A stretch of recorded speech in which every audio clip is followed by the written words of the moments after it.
You know, if you were a New York Rangers fan, the 75-76 season was one that you couldn't hardly recognize most of the new players who were with the franchise because the majority of their base had been traded away prior to the season and during the season. So today we're going to be talking about the 50th season of the blue and white, but a lot about the amount of players that were let go. Although a superstar came in return and one of the big trades, it didn't really play out. Now this year they also played the Red Army, and as part of the the Super Series, the matching Super Series with Red Army and Wings against NHL teams. But despite another goal, they were blown out. Now, the Rangers finished fourth in the Patrick Division and missed the playoffs that year with a terrible 29-42-9 record. They gave up 262 goals. They scored 262 goals while giving up 333. Now, Emile Francis was succeeded by John Ferguson, and then Rod Stewart was succeeded again by John Ferguson Sr., not the junior, of course. Now, Phil Esposito was eventually made captain after he came over from Boston to make a trade, and other than Raul Gilbert's award-winning season with 86 points, including 36 goals and 50 assists, there was nothing much to brag up during the year. Now, their number one draft pick that year was Wayne Dillon, who had already played professionally with Toronto Toros of the WHA. Now, eventually, there was rumblings that the Rangers were trying to unload players, and this is what happened. On Remembrance Day 1975, the Blue and White pulled off a blockbuster trade with the Bruins, exchanging Brad Park, Jean Ratelle, and Joe Zanussi for Phil Esposito and Carol Vadnais. Well, this was a trade-off, ladies and gentlemen. Boston made the Stanley Cup Finals in 77 and 78, and the Rangers made the Stanley Cup Finals in 1979. But for me, I think Boston got the better of the trade because Brad Park filled the hole left by Bobby Orr, was going to be left by Bobby Orr, and Jean Ratelle. Never in a million years would I even conceive Ratelle ever be traded. If anything, would be traded to a Canadian team, but it never happened. Now, this year was kind of interesting because it was one of the Flyers' best in Patrick Division history with a 51-13-6 record. What was really bizarre here, ladies and gentlemen, Atlanta made the playoffs, one of the most improved teams in the league, with a 35-33-12 record. And the Islanders were 42-21-17, and again, he gave the Montreal Canadiens all he could handle in the playoffs. Now, the 76 campaign really got bad for the Rangers in the dog days of the fall and winter. They went 5-9-1 in November with a 2-6-1 record on the road. In January, terrible, 3-8-2. Didn't have one home victory in January and went 3-6 on the road. And for some reason, because of bookings from Madison Square Garden, they're on the road for most of the month. Only played 4 games at home. Now they did recover in February and March, but too little, too late, because they were having a very hard time winning on the road, especially in key games against their longtime rivals. Now that year, the big scores, of course, were Vickers, Esposito, Middleton, and Vadnais, as well as Wayne Dillon. Vickers had 30 goals, but a terrible -17. Esposito was -39, despite 29 goals. Ricky Middleton had 50 points, but a -38. Carol Vadnais coming over 50 points with a -17. Dillon had 21 big goals, and Sebkowski, Polis, and Hickey and Fairbean got into double digits. But Walkachuk was the big surprise, had a very mediocre season with 36 points in 78 games. But there was a lot of things to brag up this year. Again, Middleton, Ronnie Greshner had a good season, but Greshner that year, can you imagine, ladies and gentlemen, -51. He was learning as he went along. Again, young Dave Maloney was around, Eddie Johnson as well, and we'll get into certain things. Now, the big problem with the Rangers that year, they got rid of their key starter and backup for a number of seasons. Gilles Villemure was eventually traded, while Eddie Giacomin was put on waivers. Now, the great John Davidson came in from St. Louis, and Doug Wilson and Doug Sotart as a backup, but again, not a good mix. Now, the Masterson Memorial Trophy went to Gilbert, and despite being traded, Ratelle won the Lady Byng for most gentlemanly player. Now, This is just a breakdown of what happened. Can you imagine the start of the 75-76 season? Hartland Monaghan was lost to the Capitals, which was bound to be happen. The Kings took Dale Lewis.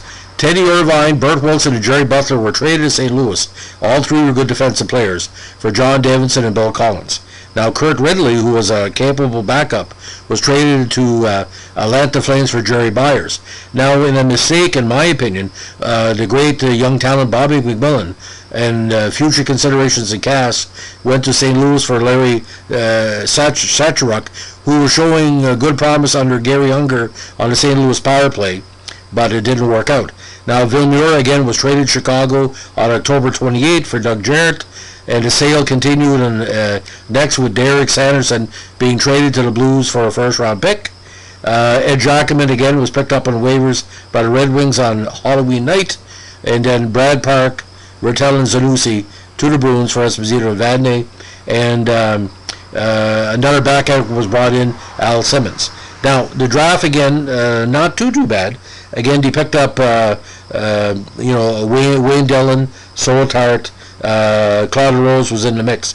They had a lot of draft picks, but I think the last pick in the draft kind of represented what the season was. Tom Funke was a left wing for the Fargo Moorhead Sugar Kings of the mid-JHL. That kind of summed up their season. Now, there's a lot of published reports about the fire sale, I think in Hockey Magazine, Hockey Digest, Hockey News. Like within, again, from, it was a fire sale from October 28th to November 14th. We had 3, 4, 5, 6 major players that were gone. A lot of people felt Sanderson still had a lot to contribute, but again, he didn't do much that season, didn't have a goal in 8 games. Now, what's kind of bizarre about this, I don't think Ed Giacomin was done. I don't think Gilles Villemure was done. But when Villemure was traded, he never played a game the whole season. But to get rid of Kurt Ridley was a good backup. So they ended up trading 3 goalies or letting them go within 2 months. You can't run a team like that. But all I know that year when Esposito was traded, as important as Esposito going over to Boston, we all predicted at our school and all sports fans that the Rangers would eventually make the playoffs. But to see what they called the classic Rangers of the early to mid-70s being replaced, we used to call them Espo's Rangers. I know it sounds weird. We never did think that would happen because, Esposito had some really big battles against the Rangers, especially in the 72 finals. They were longtime rivals. But the heart of the Rangers at the time was Ratelle and Park. So you're throwing away 2 hearts for 1. Now, Brad Park, again, I spoke to Brad Park at an alumni game in Woodstock, New Brunswick in 2010. I asked him about the trade. Well, he said that's hockey. And I think that sums it up. But the New York press there, holy frig, they were freaking out. When Giacomin came back to play a game against the Rangers, I think it was in MSG, I could be wrong here, it was almost like, Hannibal coming back to see his conquering people after he was defeated like in a second-hand battle. Ed Giacomin gave his heart and soul to the Rangers, and so did Gilles Villemure, very underrated goalie. And to put this in perspective, with Ed Giacomin, he was interviewed, I think, when he made Detroit, and I'm not sure which media, and he said basically, I'm here to contribute. But as soon as he went over to Detroit, this is a guy that made the playoffs every season, literally for a decade, and to be mired with the Red Wings, he had some terrible results over not 3 full seasons, but 3 seasons. He played in 71 regular season games, only won 23 and lost 37.